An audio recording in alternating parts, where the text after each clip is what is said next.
o Portal dos Contos. Sejam todos muito bem-vindos. Não se esqueçam de pegar a pipoca e ficar confortáveis, que começaremos a nossa história. Pedimos, por favor, que assista até o final, curta, compartilhe e comente. Gostaríamos muito de saber sua opinião. O último encontro. Qualquer encontro pode ser o último.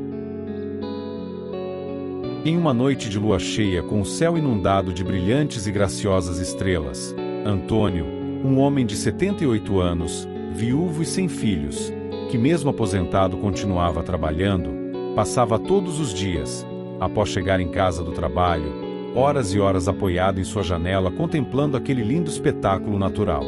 Antônio, um senhor alto com um semblante sério, olhos castanhos escuros, cabelos curtos e brancos, tinha muitas histórias para contar. Antônio nasceu em um orfanato e permaneceu órfão até completar 11 anos de idade. Foi adotado por 3 famílias diferentes, sendo a terceira e última família a que realmente ficou com ele e o amou incondicionalmente. Os seus pais adotivos eram um casal rico que morava em outro estado e, com seus mais de 60 anos na época, compartilhavam de um mesmo sonho de vida muito importante que continuava pendente. Esse sonho estava relacionado a vivenciar a emoção de ter um filho. Antônio estudou em ótimas escolas particulares da capital da cidade que morava e se formou em Direito em uma universidade de renome e trabalhava em uma grande empresa transnacional, no qual, por conta disso, viajava e conhecia vários países por questões de trabalho. Entretanto, nunca esqueceu sua melhor amiga de infância, que conheceu no orfanato que residiu com ele por mais de uma década.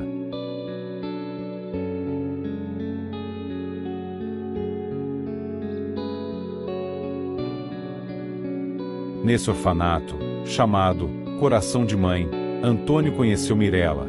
Na época tinha 5 anos de idade, e ao se conhecerem sentiram uma conexão muito forte e sinergia desde o início, e passaram por inúmeras e divertidas travessuras juntos, o que desenvolveu uma enorme amizade e amor entre os dois.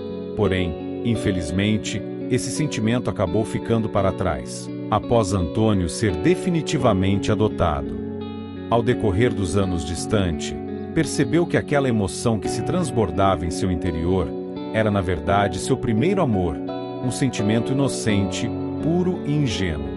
Muitas pessoas passam por algo parecido em sua primeira infância, e quando são acontecimentos imensamente intensos, guardam essa experiência em segredo em uma memória trancada a 7 chaves.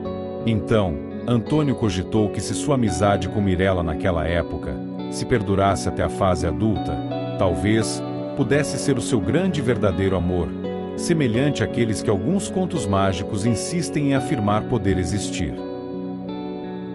Antônio nunca a esqueceu, e mesmo tendo perdido o contato absoluto com Mirella, sempre se percebia lembrando e pensando nela. Até que ao completar 30 anos tentou procurá-la timidamente por um longo período, mas não a encontrou, e assim desistiu encabulado.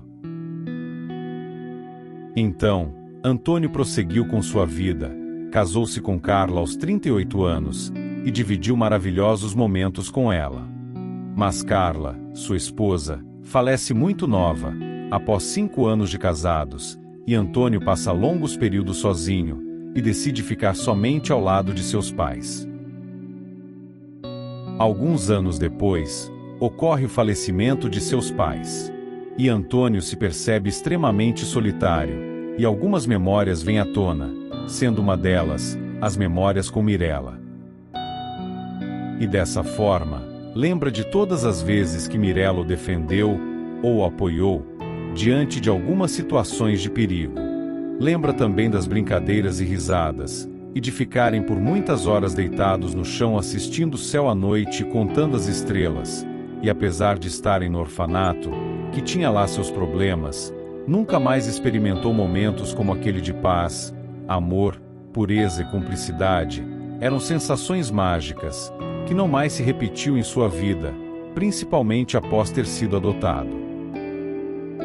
E então, Ao emaranhar-se nessas memórias, acaba revivendo seu último dia no orfanato, o dia que foi levado por seus pais, e daquela vez, Antônio não mais voltou. Naquele último dia, Antônio lembra que não conseguiu se despedir de Mirella. Lembra que foi procurá-la no lugar que sempre se encontravam quando se perdiam e queriam dividir alguma coisa. Assim, o combinado era se encontrarem em 2 horários determinados do dia, sendo geralmente às 10 horas da manhã e às 17 horas da tarde. Quem chegasse primeiro aguardava o outro chegar. E assim, foi ao encontro de Mirella, no lugar combinado. Esse lugar ficava à beira de um enorme lago inundado de peixes, patos e flamingos, mas o ponto de encontro de Antônio e Mirella ficava especificamente na parte que continha diversas flores denominadas Amor Perfeito. Esse parque foi construído aos fundos do orfanato, e era repleto de árvores, flores, e havia alguns brinquedos instalados como balanço, escorrega e gangorra, além de uma casa na árvore, no qual Antônio e Mirella eclodiram de criatividade e desenvolveram muitas histórias lá. Porém, durante o caminho é surpreendido pela diretora do orfanato que exige que ele a acompanhe, e desde esse dia em diante, Antônio não conseguiu mais contato com Mirella, mesmo pedindo para seus pais adotivos, que acharam por bem afastá-lo para que conseguisse seguir em frente, desapegando das pessoas que conheceu, principalmente porque não conseguiriam a longo prazo cultivar essa convivência, seja por motivos de distância ou por questões financeiras. E foi assim que Antônio depreendeu que o último encontro com Mirella foi um momento completamente aleatório, no qual jamais imaginaria ser o último. Nesse último encontro, Mirella vai até a porta de seu quarto, bate na porta no ritmo planejado e programado por eles. Sucessivamente, Antônio sai do quarto e vão juntos para o pátio interno. Nesse pátio, o teto era uma cobertura de vidro móvel, e a inspetora quase sempre esquecia de fechar. E dessa forma, especificamente nesse dia, os dois permaneceram a noite inteira lá, e durante essas horas, ficaram deitados no chão olhando para cima, compartilhando sonhos, planejando o futuro e contando as estrelas.